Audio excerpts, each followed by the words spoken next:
Okay, so for this one we are going to find the area of a regular pentagon. So pentagon is 5 sides.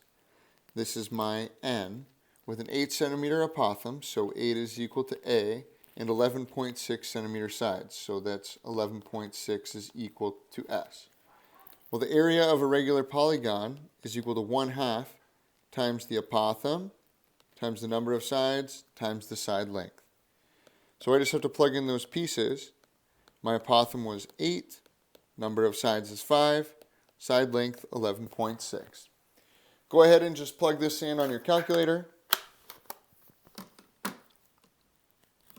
So 0.5 times 8 times 5 times 11.6.